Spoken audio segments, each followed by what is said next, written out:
Too much. Thank you very much.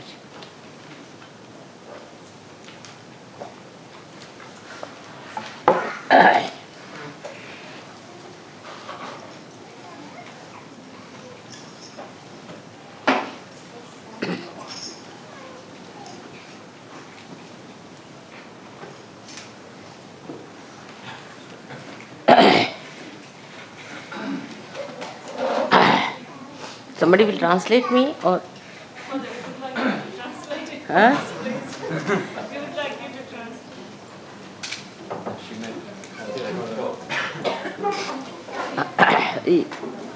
The song is written by a relation of ours. He was a convert to Christianity but a realized soul, and he could never cope with the system of conversion and also the way the Hindus were treated among themselves with the caste system and all that.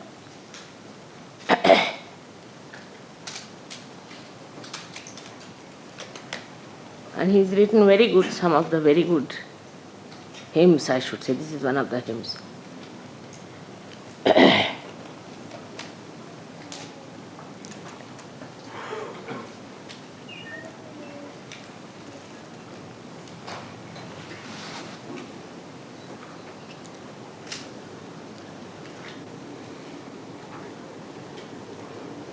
The song is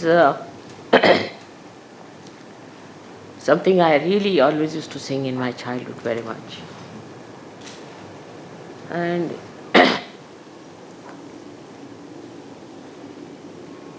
the theme of the song is like this. The one who has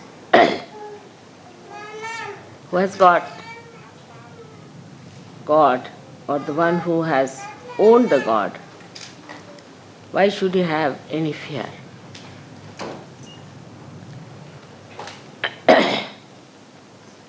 The one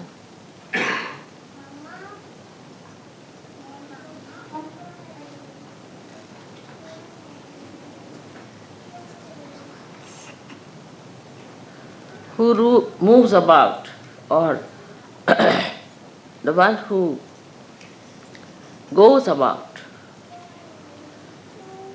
I don't know what is the English word for extensive traveling, the one who moves about extensively for the sake of God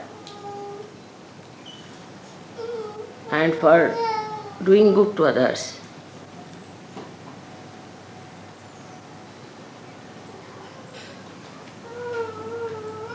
But he does not belong to this world. Such a person has no fear.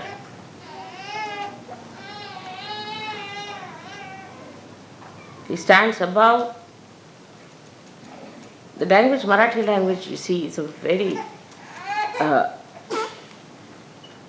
intense language, I should say, and it touches many corners when you say one word to it. Like this one is Adi Vyadhi Marana Varati Paya Sha Purushacha. It means a person of this caliber is standing above. His foot is above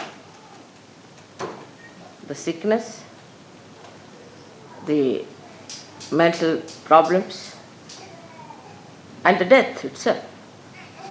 But when you say that such a person has the foot on top of this, means also, his meaning is that with the effect of its foot, it can get over it. It's a double language, you see. Like such a person has its foot on top of all these three things, is the sickness, the mental problems, and the death. The foot is on top of that. It means that such a person is above this. Plus, if you have somebody of this caliber and the foot touches the sick or the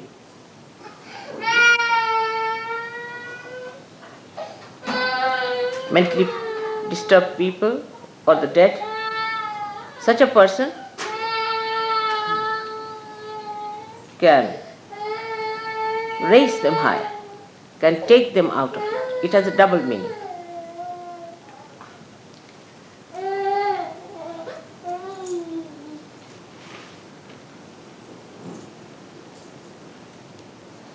So, the whole theme works out this way, that a person who belongs to God,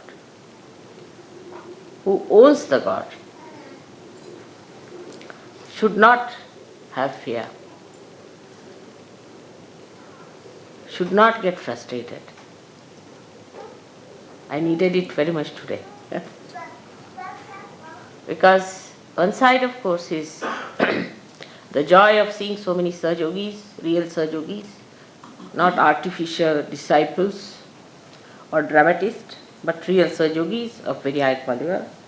And some of the people who stand on the periphery have been on periphery for such a long time. That's sometimes it's dangerous for me to see they will be destroyed. At this time you need a song like this. And in childhood, whenever I felt really desperate, I used to sing this song. It's a very touching song. All right? But word by word I could not, I'm not in a sort of a proper mood, I think. So it's touched me very much. This is Uttam Pranya. I wanted it very much today.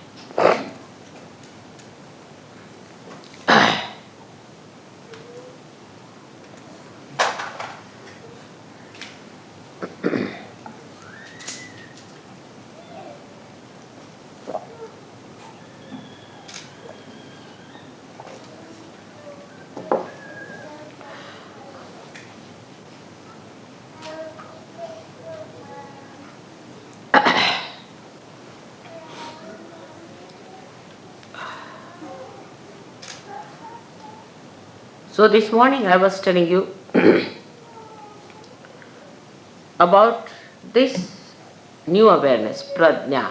Jna means the knowledge and pra means the awakened knowledge, which comes out of meditation, sustenance of meditation,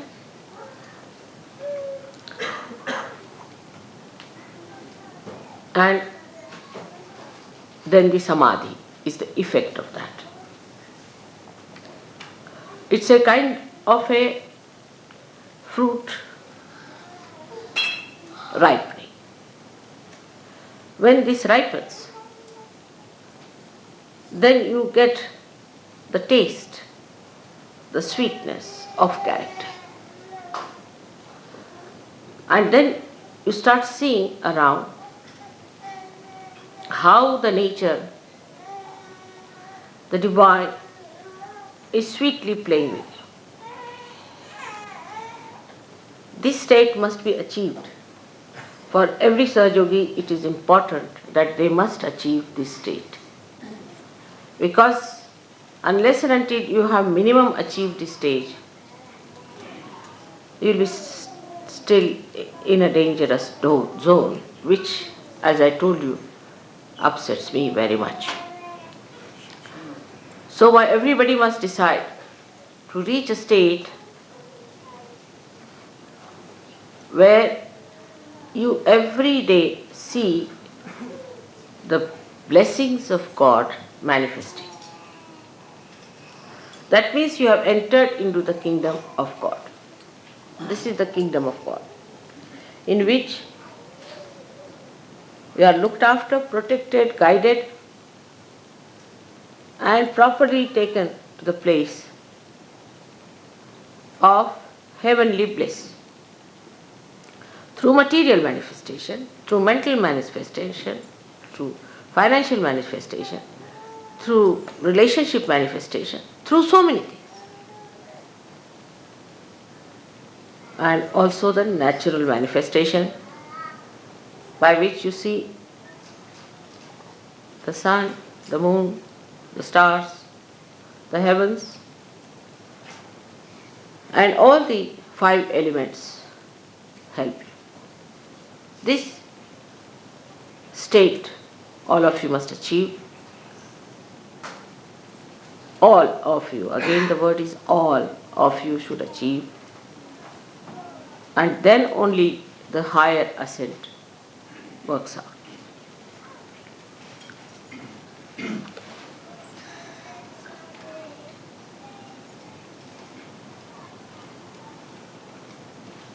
Now, how to achieve this state? This is a common question. Now, the first thing, as I told you today, that you are extremely fortunate people compared to all the seekers of the world who have been, who will be, and who are.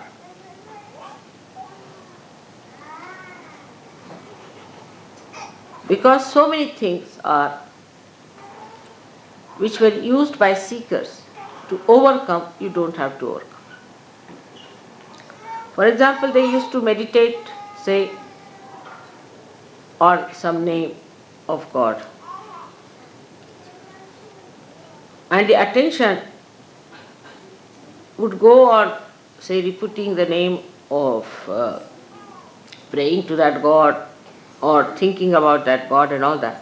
But the whole thing would be mechanical. And always they would jump into some sort of a low type of a siddhi, so-called, means they get possessed. Those people who start taking the name, say, of Rama, you have seen so many of them. They start jumping and they start behaving in a funny manner.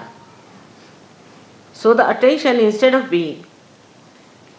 becoming concentrated, would become extremely disturbed, very disturbed. And a funny attention, wobbly type. And when they became wobbly, and a kind of a left-sidedness came into them, They would go on enjoying it, just like a drunkard enjoys. Then such people would weep, cry, enjoy their crying, trouble others by their crying, and they would not have power to overcome that. So much they would be possessed. Then another kind who, let's say, ambitious people, like we have many scientists and this kind of people, ambitious people, they would get auto-hypnotized, thinking no end of themselves, behaving in the most stupid manner. And also they would get possessed. And you can see people like Hitler and all sorts. So many of these people today who are ruling the world, supposed to be in democracy or say communism or anyway, most of them are actually the despots.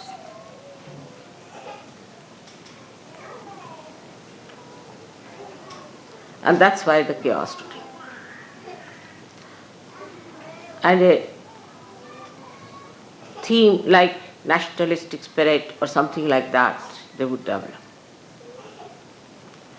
and try to take the advantage of people's right-sidedness and involve them into wars and all sorts of destructive things. This kind of attention is possible for people who think they are very great, say Hindus, Christians, mostly they are warring people. Muslims, nowadays the Muslims are all warring, imagine, among themselves. That's the best part of it. The Christians are all warring among themselves. The Hindus are all warring among themselves. Like there are only two nations where there is Hindu majority, so-called. One is Nepal and one is India. And all the time they are quarreling. There's not one day passes without hearing some news of some sort of a quarrel. Because Hindus won't use the swords, but a very cold-blooded quarrel is on. So this is the situation. In the name of God, again I say, because they started on a very different level and their attention goes left or right and they develop those siddhis.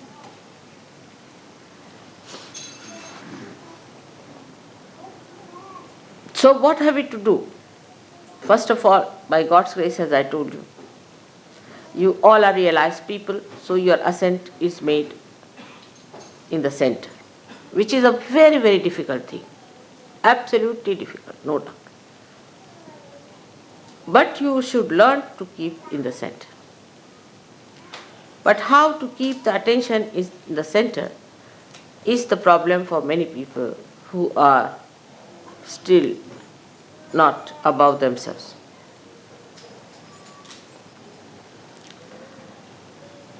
Now when you meditate, try to meditate in a sustained way. First of all, sustain it. Then you find that you are getting into the state of samadhi, means at a state where you start feeling the joy and the bliss of God's blessings. And then you start saying, oh God, what a blessing, what a blessing, and what a blessing. Once you have reached that state, then you have to realize, who am I? Who are you? What are you? You are the Spirit. After establishing your sustained attention on the Spirit, you will develop a state where you will be in a complete state of witnessing with joy. Now those, say, who are here can judge themselves very simply in a way. Those who tried to have the best rooms. They must have booked 10 days ahead of time, they must have done this, that to get a good room.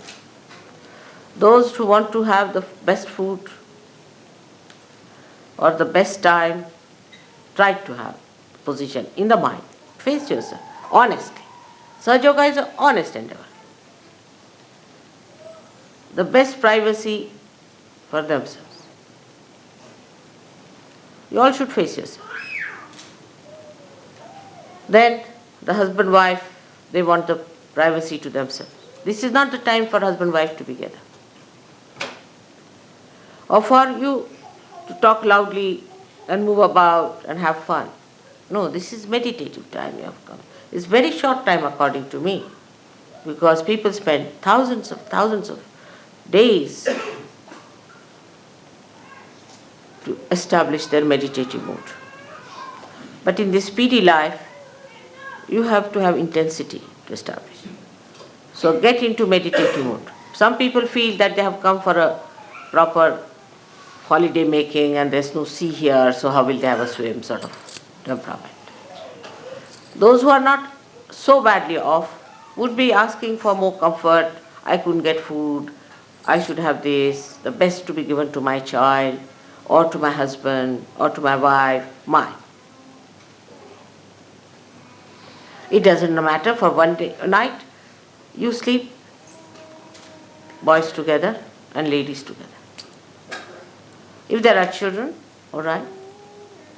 But there's no need for husband and wife to sleep together in this time when you are meditating or in one room at all. You have come for a very special purpose here. You are paid for it.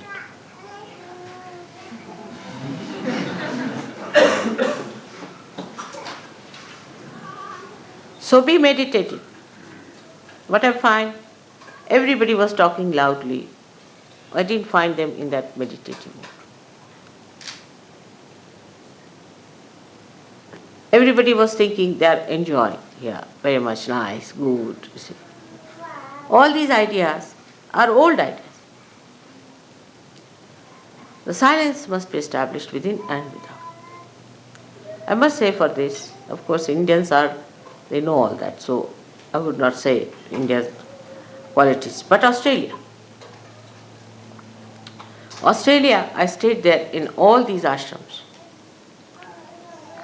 At Sydney we had 50 to 60 people living there every day. I never heard a voice or even the movement of the foot till I was there, when I was there. And I was not there for a day or so, I was there for about 10-15 days. Not even the movement and the children crying, nothing. I never heard a sound.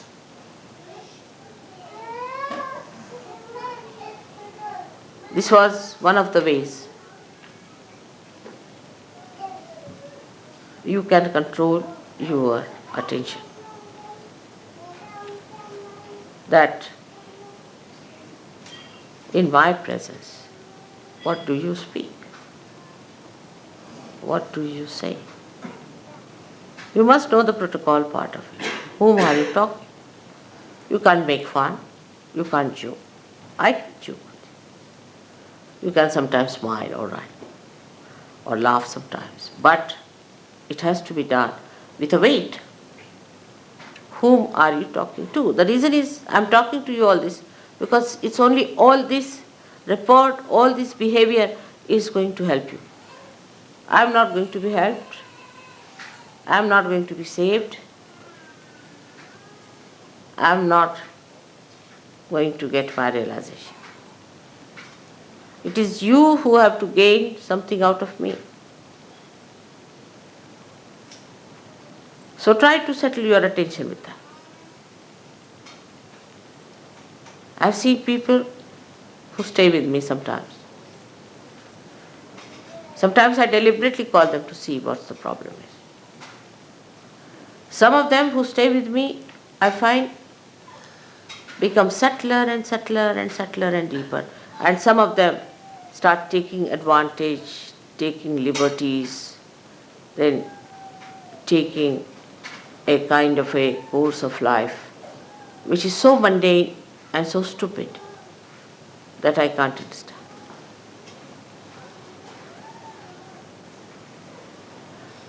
So this awareness should be within your heart, that the time is very important. You have come here at a very, very important time. And that, when you are with me, is the most important time of that important time. Historically, this is the most important time. And take full advantage in the real sense of the word. Some people think if they can get some money out of me, then it's a big advantage. All right, you can take it. Some people think if they can take some of my time, they are at a great advantage. All right, you can have it. Or some people think if they can take advantage of me, sort of feeling ego pampered or something, I'm a great lord and some sort of a thing, All right. But those who are wise take the best advantage. The best advantage is the growth within. So the first awareness has to be that you are such lucky people that before you stand someone who has the control over all the centers, over all the powers, or say who is all powerful. How much advantage you have taken of that is the important thing. Now where I stay, there are two places we can say, in England and India mostly. And the contrast I feel English and Indian thing. In India, the more I have stayed, they become more protocol. Because they have old traditional training. But in England, I find people start taking advantage, making fun, joking. You cannot.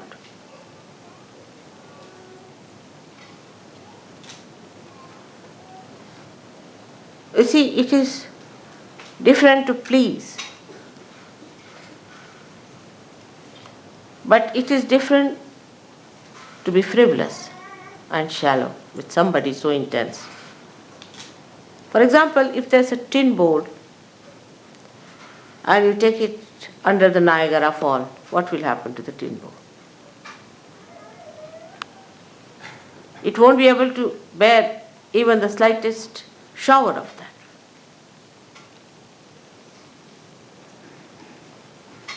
So, despite Utambhara Pragya, like the sun today, you must have been upset yesterday thinking that now we have come here, we have to live in the tents and the water is raining. I know many must have. But the one who has achieved that state would not be. What is there? If I have to live, doesn't matter. I am here for a special purpose. As long as I have achieved that purpose, nothing matters to me. What discomfort, what all these things happen to me. I have to achieve that purpose. Some of you people cannot see me so closely. Some of you are still not capable. Doesn't matter. What is most important is I should achieve that state. I have come here for that. Not for fun, not for food, not for comfort, not for anything, but for achieving a special state where I become the Guru. What is my preparation for that? We have to be extremely careful,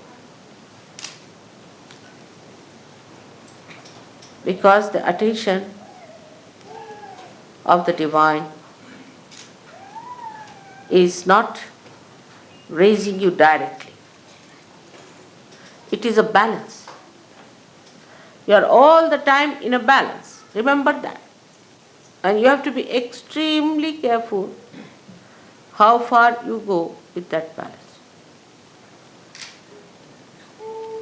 So now, how do you develop?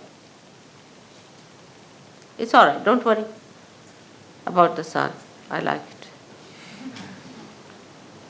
I only called him this morning.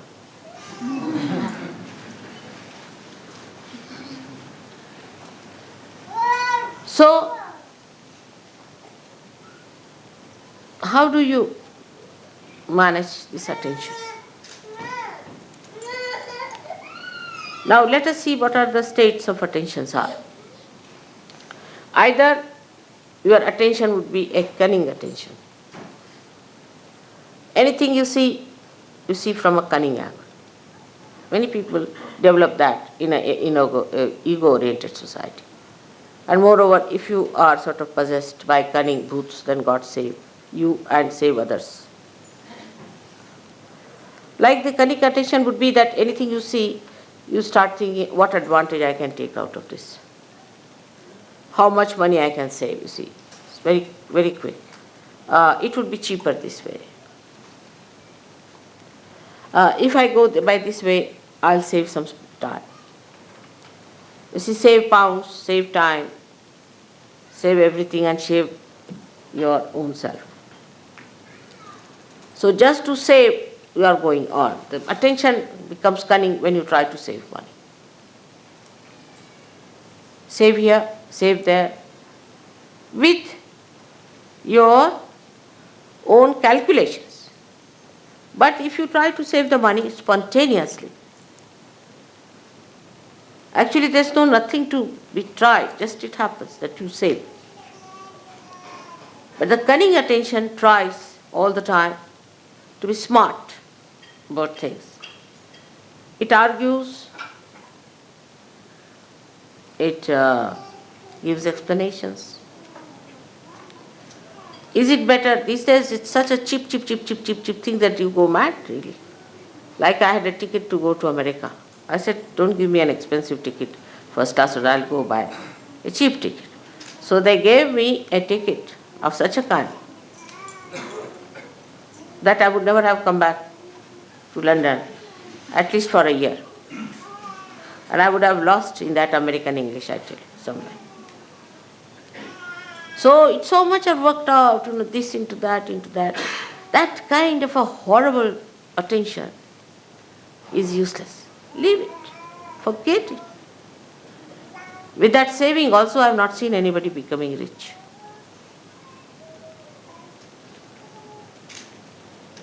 Like I want to go and buy some paint. So we buy some paint, then they think, all right, if we bring it back, then how can we return it? What should we do this time? Nonsense. All the time the mind is on that level. I'll give you an example. The other day, we got some paint to paint the glass. See the subtle sort of it. You see, in the gross there's a subtle indication. And the paint was brought. And then it was worth nothing, 80p or something, all right. I mean, I can afford it. So that's why I bought. If you can't afford, don't buy. So they said, now we should return. I said, but why? Now it's come out, now go and return. You spend so much petrol going there. If you want to calculate also, it's stupid and the time will be wasted. No, but mother, you see, ultimately we save 2p. I said, all right, now I'll save a lot of money, and I'll show you how. I took that paint and painted many things which looked like glass or which was stone-like, and the whole thing looked so beautiful. So the mind that is destructive is only calculating. If you have such a mind, know yourself that you have to get rid of that kind of a calculation. Cheap things you should just give. Keep in the center. You should not be, of course, overindulgent, but you should not be also going for all the time for this kind of a calculation, because you are wasting your important awakened attention, which very few people have in this world. Must know that you are realized souls. You are not ordinary, mundane type of people. You are special people, and you are not to waste your attention in useless calculating money, P and this and that. Let's go ahead. What happens? Let's see. I never calculate, you know that, but I live very cheaply. And you can also do that. This attention, cunning attention, is also very fussy attention. Here it starts saving money. And then there it is in the evening, it must drink. So all the saving of P goes into the gutters of drinking. Just think, the sum total of such a personality is what?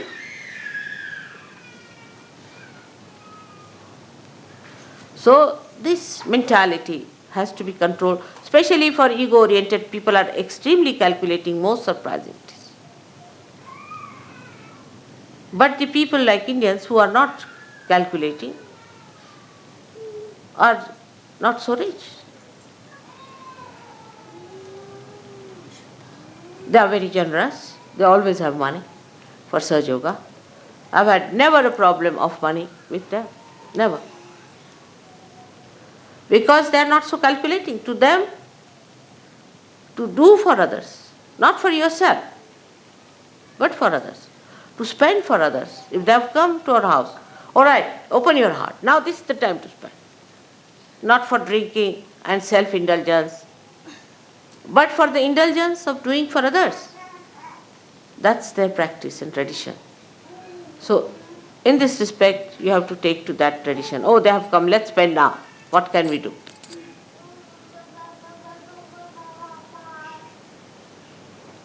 This is the main thing one should understand. Those who are mostly self-indulgent are extremely miserly people.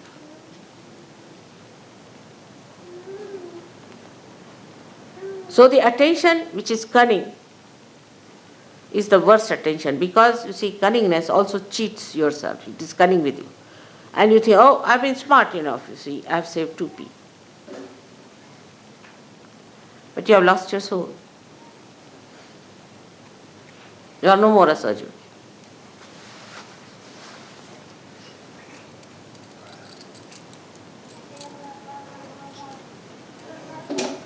I'll give you an example. I told somebody that keep the van down there.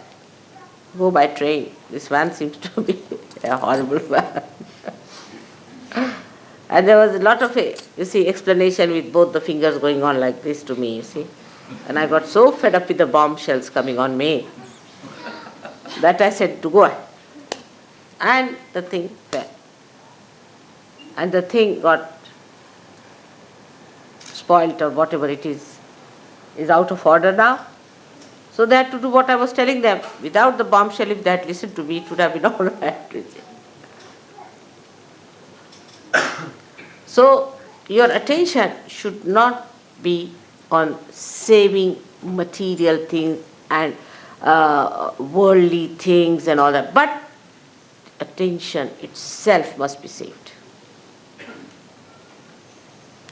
Ask a question, where is my attention? I've seen in the program, some people are concentratedly listening to me, but some people cannot. Some are concentrated for a short while, and some get disinterested after some time.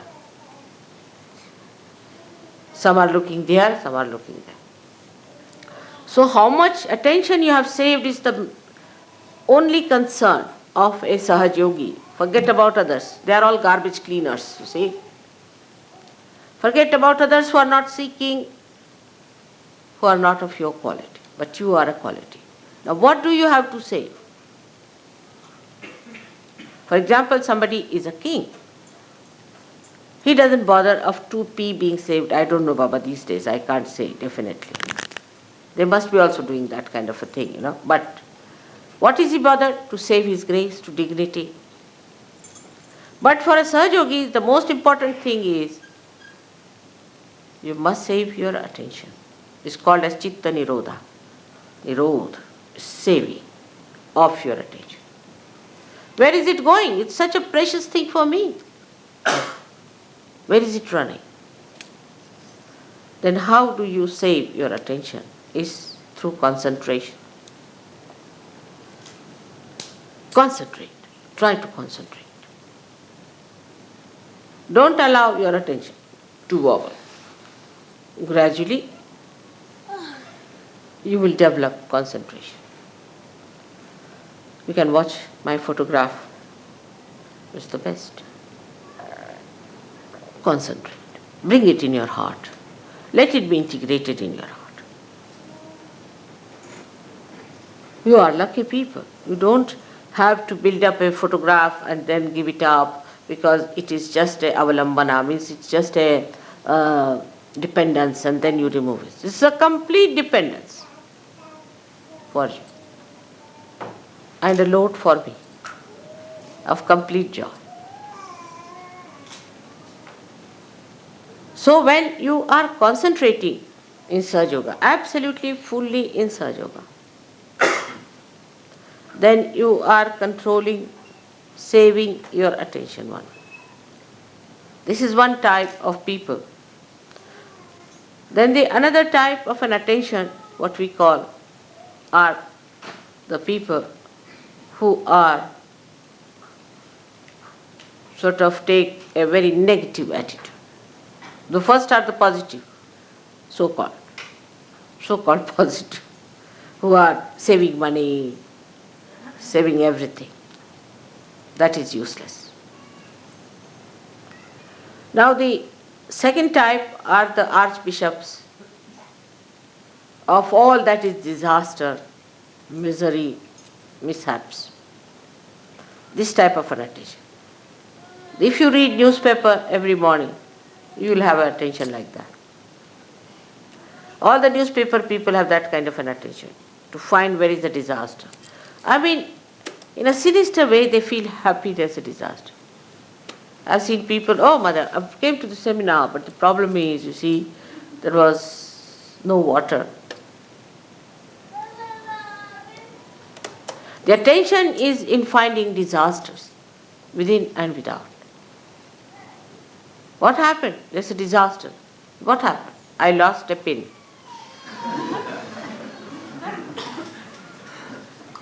Absurd to have such stupid ideas. They will cry and weep and make everyone miserable. Oh, I'm so miserable. What? My husband doesn't talk to me.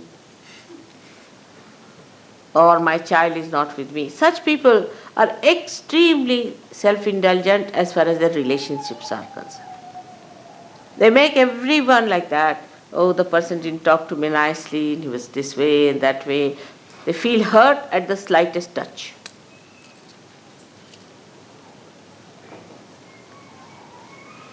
And by that, they think they are saving their emotions, if not the material thing. Such people are very frightened people to talk to anyone. And anybody says nice things also, they get a friend. Like this, they'll frown. The reason is they do not know what they have to save. It's not their emotions at all. There's no need to save your emotions. You are protected.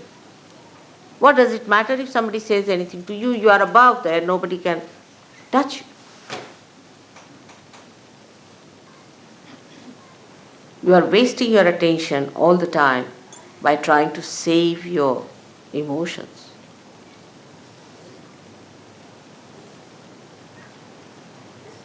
There's nothing to be frightened of anyone.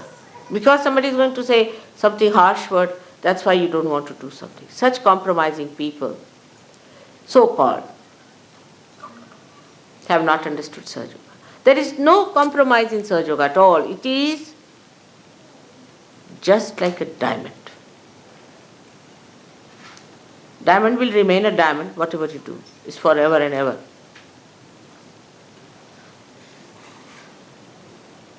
It's like that. So one has to understand that the attention should not be allowed to drift into this kind of an indulgence which is of a drunkard.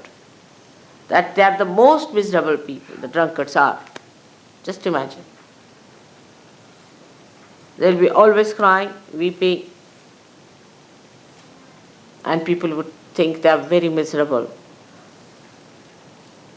So what you have to save at that time is your attention from such indulgences into useless expression of your fear about your emotions. See, now today they sang the song. The song did fill me, completely brought out some of the expressions which would not spontaneously come out at this time. But the greatest thing it has done is to remind me that you are God. You are not to get frustrated. You have to look after all of them, and you are powerful. How dare you suspect yourself or feel frustrated? That thing which is so much reflecting like a mirror, I see my mirror.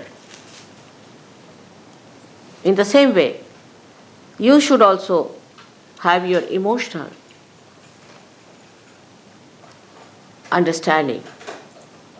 And the emotions should be your mirror. You should see yourself in your emotions, how you behave, how you treat, how you talk.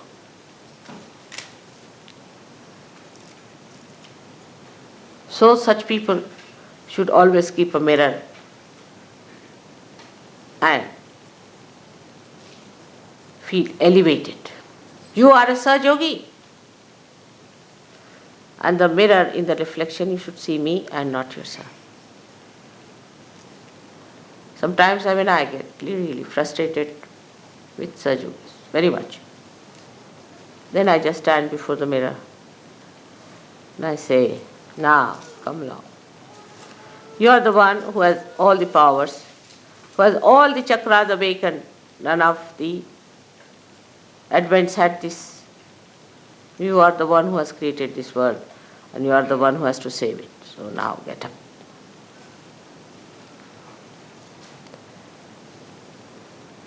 Not to lose courage. Not to worry. Only in emotional things I sometimes feel that now I'll have to give up some of them completely. They're my children as a mother, not as a guru. For a guru, they don't have problem. And then the stirring up comes in within myself that no, even if I have to give up, doesn't matter, I have to raise. Absolutely.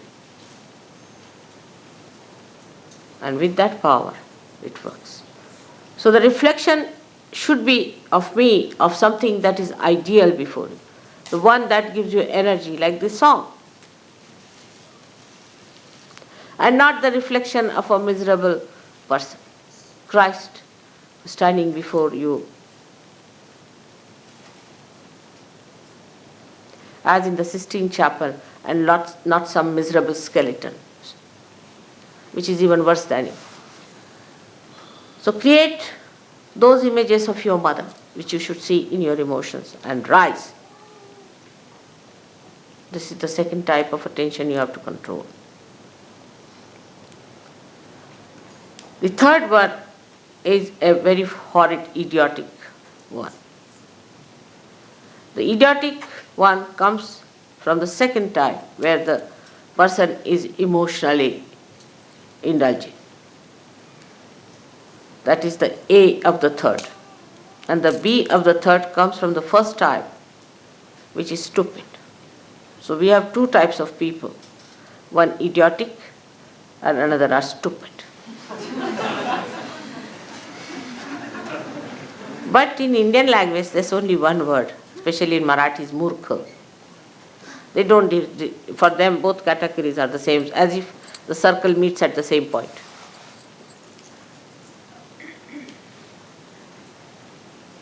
I mean, English language in some ways is good, at least it differentiates between the murkhas. Like they can be stupid or they can be idiotic. You see, because of psyche being so confused here, that psychologists have brought out, some are schizophrenic, some are idiots, some are stupid, some are donkeys. So, this, the third type, is the worst, is most frustrating for me. They'll stick on to me like leeches, they'll be saying stupid things all the time. Just can't bear an idiot, isn't it? They can bore a person. I mean, all sorts of this put together is called as murkha. So I don't want to analyze it, it's a bit too much. So that kind of an attention you have, then you better keep quiet. Don't talk.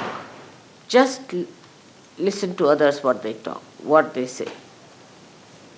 There are some people who will just go on talking, irrelevantly, uselessly wasting their energy. And such people are always friends of the cunning. The cunning and such people go hand in hand. Because the cunning wants to befool someone, and the fool wants to be befooled. Like a king will have a jester. It's like that, you see, these combinations work out. So for such people, the best thing is to keep quiet, preserve all their attention, all their energies just for cleansing.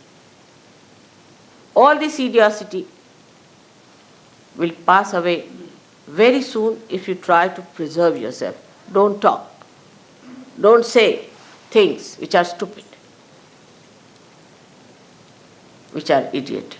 Just keep quiet and watch others. Sometimes such people can become very great vehicle of God's power.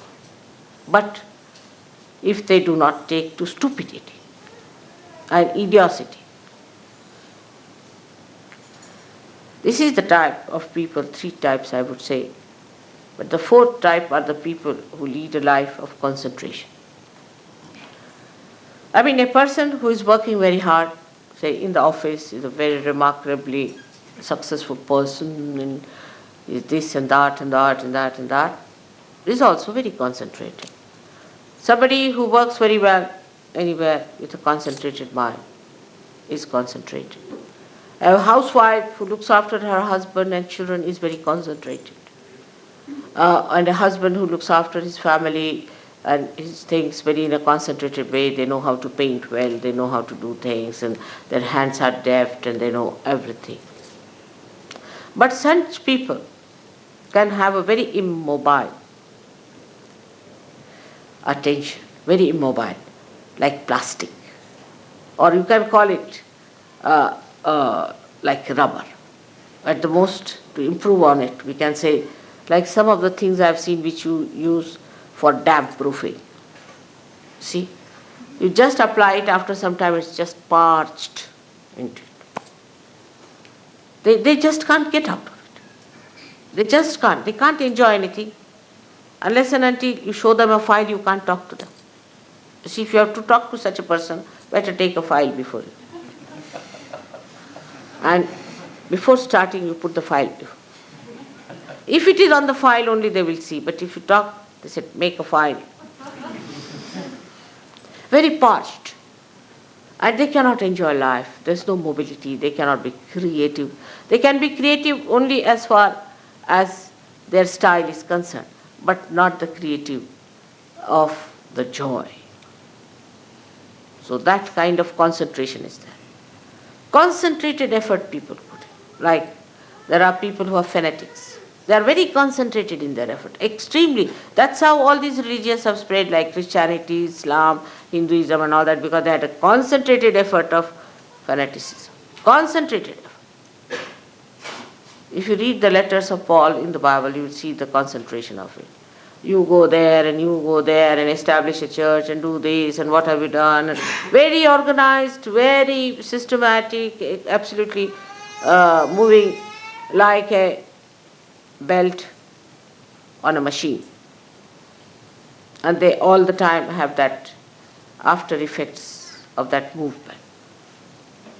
Charlie Chaplin has shown in his picture Modern Times. I used to enjoy that very much. That used to tie up a belt, you see, standing for about an hour. And then after some time, when he was released of the job, he used to go on like that. That kind of an attention. That is concentrated, means stuck onto something. It's not that. It's not penetrating. Because if your attention doesn't become by concentration subtler and subtler, then it is not that, but it is getting stuck. And the stuck attention is of no use for Sahaja Yoga. Such people, I do not know, will never be saved perhaps. So-called successful. They'll go with all their badges, everything, and God will say, go back gentlemen, you are not yet been passed through the customs. There is another organization which works much faster, much smarter way, and a very specially efficient thing. So these people will be just stuck people. Now there are fourth type of people which are concentrated. They are intense, deep. They penetrate because they are living minds. They are not dead, parched minds. They have living mind. They penetrate. I watch sometimes. I ask some people, what do you think of a particular person? Immediately I know what they talk. If they just talk in a mundane way, oh, he's a fine person, he's a bad person, this thing, that thing, then I know what it is. Very superficial, shallow. But a person who sees the possibilities and the potentialities of its awakening and the problems a person is facing, then I know that he is the one who has that concentration into the subject. And the subject of Sahaja Yoga requires the maximum penetration. Because Sahaja Yoga, if you have understood, I don't know if you have understood or you are aware of it or not, but is learned through experience and through nothing else.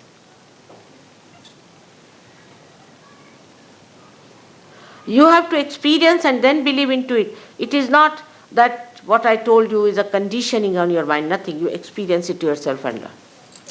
But those who have that penetrating intelligence, who have that penetrating love, emotions, and those have that penetrating movement of their understanding, they are the one who experience, learn, experience, learn, experience, learn. They do not allow their mind to play on them. No, no, no. This mind of mine has got experiences of the past and is based on that. No, I have to take every day a new experience.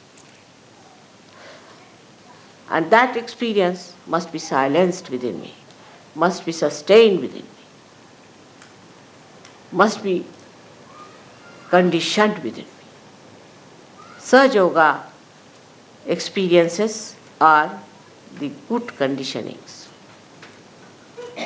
How can it be? I have seen it, I have faced it, I have had it. How can it be? But for that also to have the best experiences, first condition is of Rutambhara, Pragya, where you should be of that level that you really get those experiences. Otherwise you will be just a mundane type of person all the time. And you may live with me, but you will not have those experiences. You will not have that blissful feeling. Nothing. That joy. So this penetration starts by your meditation and sustenance of the meditation and the samadhi seed sprouting, manifesting the new dimension.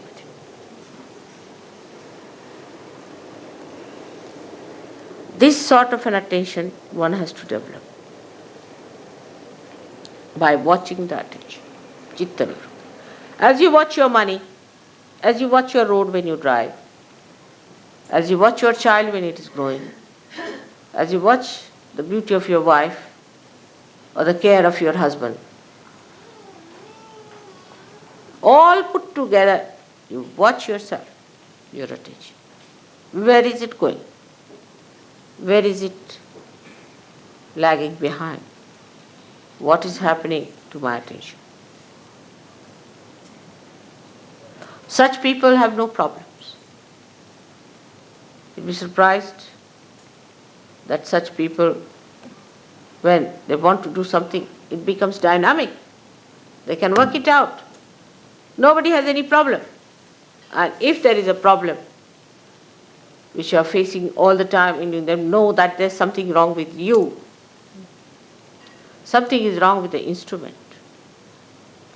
If you don't have a tin cutter and you start using a knife to cut a tin, Doesn't work out, then you'll say the tin is something wrong with the tin, or something wrong with you. No, it's wrong with the instrument, and that instrument has to be correct. When the instrument is all right, after all, with all the powers you have,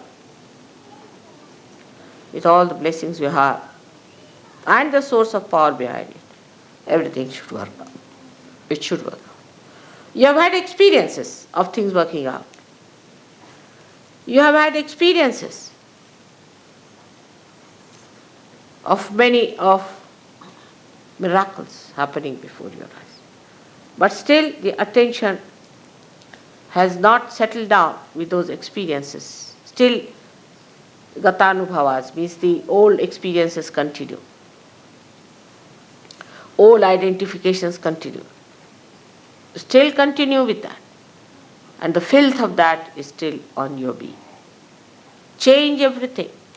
Become a fresh new person. You are blooming out as a flower, and then as a tree, and assume your position. Assume your position as the Sahajogi. So this attention must be brought round. You judge yourself, where is your attention? And what is the point of understanding? What is the measure of understanding? It's very simple. I have to be pleased, because I am the attention.